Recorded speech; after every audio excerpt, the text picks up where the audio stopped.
Hi everyone, thank you so much for being back on my channel, and today I decided that I will create a video for you on 3 things you should be avoiding if you are working in digital marketing. So if it's something interesting to you, keep watching. So mistake number 1 that you should be avoiding doing is if you have stopped building your email list. That is your asset that is so important for your business. I will say now harsh thing, but that's true. Your employees come and go. You can actually change your business at some point, but your email list is staying with you. That is your loyal client who is believing in you, believing in your business, and you are making sales thanks to this person also. And I do understand that maybe your business has amazing presence on any social media platform where you can actually make sales. But what happens if that social media platform is blocking your account? So your business is stopping, so you can't actually inform people about changes. And second thing what can happen, what if there is another social media platform that is maybe more favorable for the people? And that means that until you will move your business there, that will be some time. If you have your email list, you can inform people, you can advise, you can create these sales, and you have this like stock. And I do understand that because of this huge noise out there now, the opening rates for emails has dropped, and I understand that because I see for myself also as my example. There are not many emails that I'm opening, and I do understand that I'm harming another marketing person. But as I said, the noise is so huge now that you really have to stand out. But if you have this loyal client and you keep, and I don't like this word nurturing them, but you need also always keep your communications open. So that is like personal communication tool. This is the email marketing.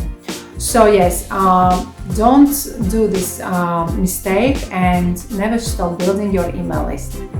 So mistake number 2 that you should stop doing or you should avoid is if you are not using social media platforms. Actually, there are companies who are not still using social media platforms and who doesn't have even accounts. And another mistake is if you are not using your social media platform to its full extent. And as I said, consistency is a must.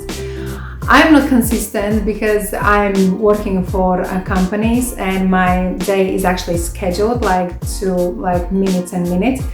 But if I would like to sell something, I would my online presence had to be very consistent.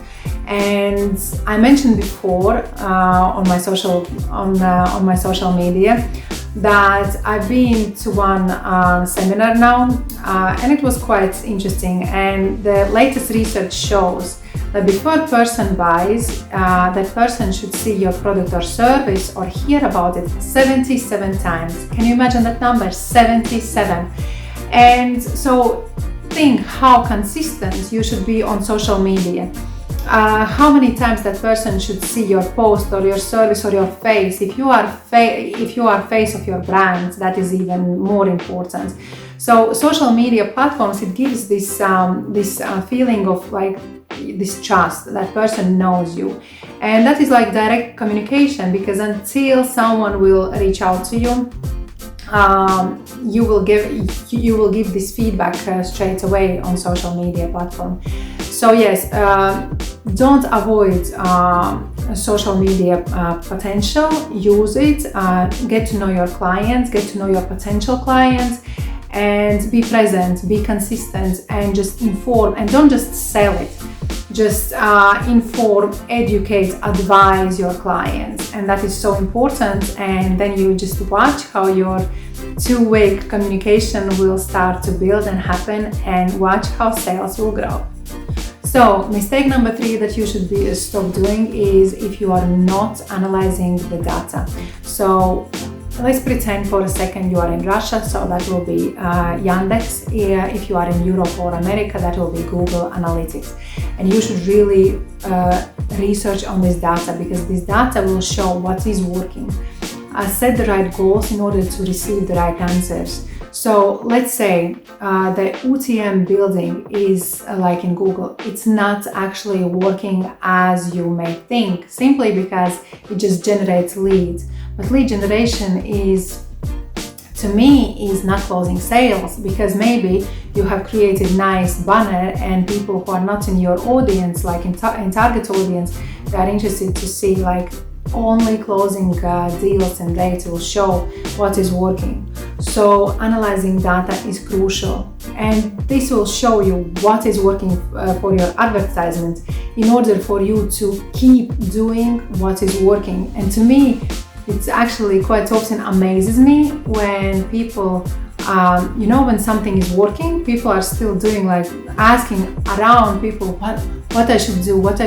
They are not recognizing those things that are working for their business, and that is actually time wasting, because, as I said, lead generation it's important, but I wouldn't say that there are so many factors that goes into this, because lead generation maybe it's not closing sales. Why? Because you haven't set the right goals. Maybe your audience is not niched down enough in order to attract the right customers. And research showed recently that those companies who are not showing on their website prices, they are attracting wrong clients, and that is understandable. Because let's say your product or service is costing like 10,000 euros and the person is thinking about 1,000 euros, so you are not actually capable of even dealing with each other. So more transparent you are, the more transparent your company is, the more niched clients you will attract, your clients you will attract. So yes, and analyzing data is very important. Thank you so much for watching this video. I hope it was useful, and I will see you in my very next video. Bye!